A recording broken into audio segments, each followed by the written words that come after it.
চায়ের কাপে মেপে একটা ডিম ও আটা দিয়ে নরম তুলতুলে এই কেকের রেসিপি অনেকেরই অজানা। আসসালামু আলাইকুম। আজ আমি আপনাদেরকে খুব সহজেই চুলায় নরম তুলতুলে পাউন্ড কেকের রেসিপি তৈরি করে দেখাবো। যারা বারবার কেক তৈরি করতে গিয়ে আটা ময়দা নষ্ট করেছেন, এই রেসিপিটি দেখলে আপনারাও সঠিকভাবে পাউন্ড কেক তৈরি করে নিতে পারবেন কোনো রকম ঝামেলা ছাড়াই। তো চলুন কিভাবে এই কেকটি তৈরি করেছি সেই রেসিপিটি দেখে নিই। এই কেকটি তৈরি করার জন্য প্রথমে আমি এখানে একটা ডিম নিয়ে নিচ্ছি। ডিমটা যদি ফ্রিজে থাকে সেক্ষেত্রে 1 ঘন্টা আগে বাইরে বের করে রাখবেন। ডিমটা দিয়ে দিলাম। এখন আমি এরকম একটা চায়ের কাপ নিয়েছি। এই চায়ের কাপের 1 কাপ চিনি এখন এখানে দিয়ে দেব।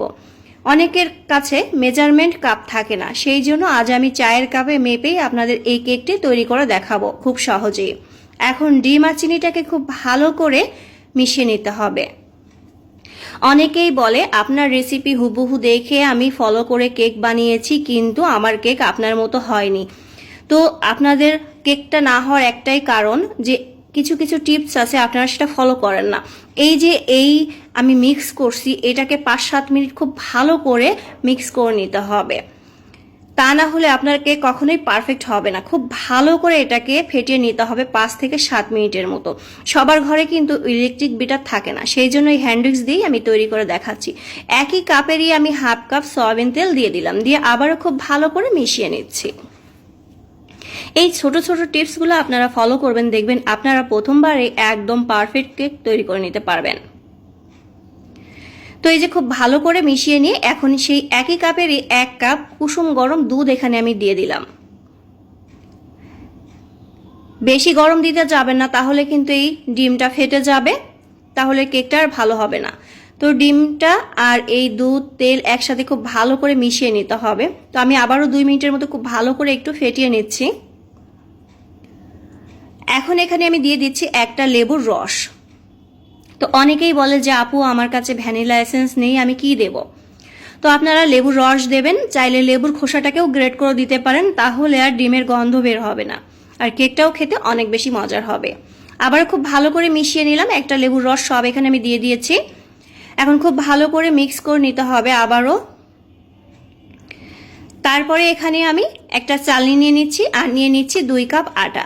এই একই কাপেরই 2 কাপ আটা এখানে আমি নিয়ে নিচ্ছি। আর চা চামচের 1 চামচ ভরে এখানে বেকিং পাউডার দিয়ে দিলাম। দিয়ে দিচ্ছি সামান্য একটু লবণ টেস্টের জন্য। এখন এটাকে চেলে নিতে হবে। এখন খুব ভালো করে এই উপকরণগুলো মিশিয়ে নেব। খুব ভালো করে মিশিয়ে নিতে হবে একটু সময় নিয়ে, যাতে করে এর ভিতরে কোনো দানা ভাব না থাকে। এটা কিন্তু স্পঞ্জ কেক না, সেই জন্য এটাকে এভাবে যত খুশি আপনি এভাবে মিশিয়ে নিতে পারেন, কোনো সমস্যা নেই। তো খুব ভালো করে একটু সময় নিয়ে এটাকে এভাবে ফেটিয়ে নিতে হবে।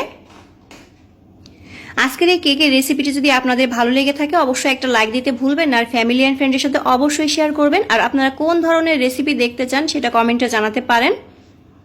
তো খুব ভালো করে আমি এটাকে মিশিয়ে নিয়েছি।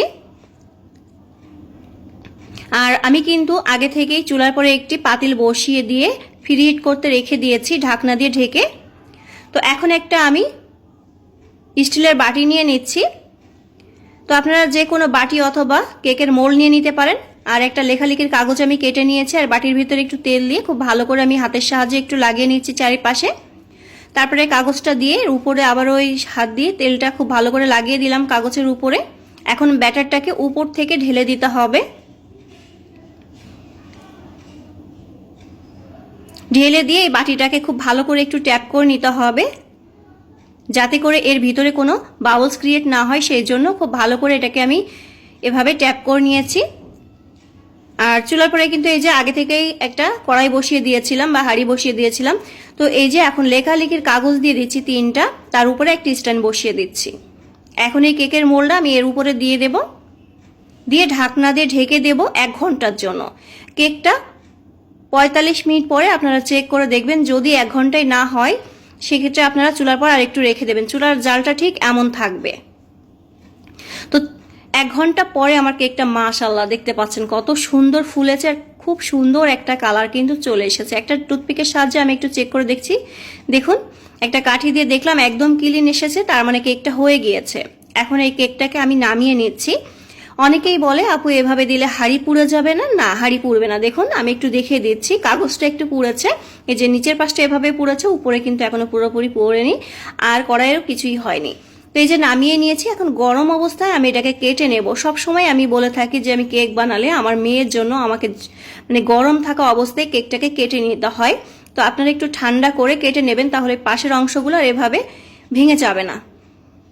তো দেখতেই পাচ্ছেন কতটা সুন্দর আর কতটা নরম তুলতুলে হয়েছে। একটা ডিম দিয়ে যে এত বড় এত সুন্দর কেক হয় অনেকেই হয়তো বা জানেন না। আপনারা বারবার আটা ময়দা নষ্ট না করে একবার এভাবে বানিয়ে দেখুন, প্রথমবারেই আপনারা পারফেক্ট কেক তৈরি করে নিতে পারবেন। দেখুন কতটা নরম তুলতুলে আর কতটা পারফেক্ট হয়েছে, আপনারা দেখলেই বুঝতে পারবেন। দেখুন ভিতরটা দেখুন। তো এই কেকের রেসিপি যদি আপনাদের ভালো লেগে থাকে অবশ্যই আপনারা কমেন্ট করে জানাতে পারেন কেমন লেগেছে, আর একটা লাইক দিতে ভুলবেন না, ফ্যামিলি অ্যান্ড ফ্রেন্ডের সাথে শেয়ার করবেন, আর এইভাবে কেক একবার বানিয়ে দেখবেন। আশা করি আপনারাও আমার মতো পারফেক্ট কেক তৈরি করতে পারবেন। তো এই যে আমি একটু কেটে নিচ্ছি। তো আজকের মতো বিদায় নিচ্ছি, সবাই ভালো থাকবেন, সুস্থ থাকবেন, আল্লাহ হাফেজ।